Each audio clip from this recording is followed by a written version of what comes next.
ওই বেলা যে তরকারি বানিয়েছিলাম পুঁই শাকের তরকারি আর হচ্ছে চিংড়ি মাছের তরকারি, তো এই বেলা হচ্ছে যাচ্ছি মায়ের কাছে, তাই ভাবলাম যে মায়ের জন্য একটু নিয়েই যাই।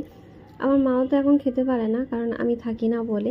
আমি থাকলে তখন মা তরজুত করে রান্না করে এখনও পর্যন্ত, আর যখন বিয়ের আগে থাকুন তখনও করতো। তাই ভাবলাম যে মায়ের জন্য একটু নিয়েই যাই। হঠাৎ করেই প্ল্যান হলো যে মায়ের কাছে যাব, তবে মা কিন্তু জানে না যে আমরা যাচ্ছি, কারণ মাকে এখন বলি না যে যাচ্ছি, কারণ মাকে যদি বলি যে যাব, মা এত রান্না তরজুত শুরু করে যে কি বলবো। এখন হচ্ছে একটু মিষ্টির দোকানে দাঁড়ালাম যাওয়ার পথে, ভাবলাম যে একটু মিষ্টি দই নিয়ে নিই বাবা মায়ের জন্য, আর নেবো হচ্ছে ঘরের ঠাকুরের জন্য একটু মিষ্টি। তবে আগের বারে যে গেছিলাম দুদিন আগে, সেদিনকে না ঠাকুরের জন্য মিষ্টি নেওয়া হয়নি, ভুলে গেছিলাম নিতে, সত্যি কথা। তো আজকে ঠাকুরের জন্য একটু মিষ্টিও নিয়ে নিয়েছি। আর ও খেলে একটু কড়া পাকের বোধটা রসগোল্লা বলে, তো সেটা খেলো। আর এখন এসছি আমরা শ্রীহরির দোকানে, কারণ হচ্ছে একটা চেন ছিল পাল্টানোর আমারই, তো সেটা একটু চেঞ্জ করে নেবো। রঙটা একটু চটে গেছিলো। আর এখানে না এই মানতাসাটা আমার এতটাই পছন্দ হয়েছে, পদ্ম ফুলের যেটা, তো উনি ডিসকাউন্ট করে দেখলো, যার দাম পড়ছে 1192 টাকা।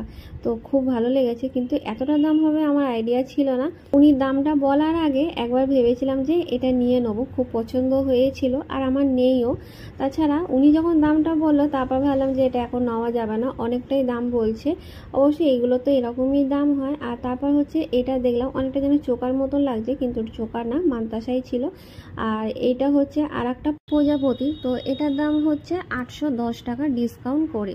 সাইডে পুঁতি দেওয়া আছে বলে যার জন্য একটু কম দাম ওটা।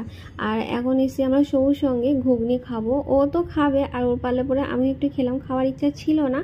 আর নিয়েছি বাড়ির জন্য ঘুগনি, যেটা আমরা বাড়িতে নিয়ে যাব, আর নিয়েছি বাবার জন্য একটু ঘুগনি।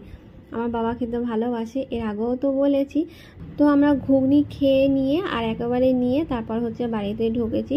আর বাড়িতে ঢোকার সাথে সাথে বাবা নিয়ে এসছে আইসক্রিম।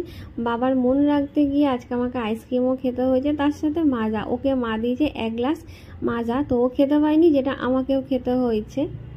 বাবাকে খুশি করতে গিয়ে আর মাজা আইসক্রিম অনেকটাই খেয়ে ফেলেছি। আর আইসক্রিমটা খাওয়ার আরও একটা কারণ ছিল, কারণ আমি না খেলে আমার মা কিছুতে খাবে না, এই হচ্ছে একটা জ্বালা। তো তার জন্য হচ্ছে আমাকে আইসক্রিমটা খেতে হয়েছে বাধ্য হয়ে মায়ের জন্য।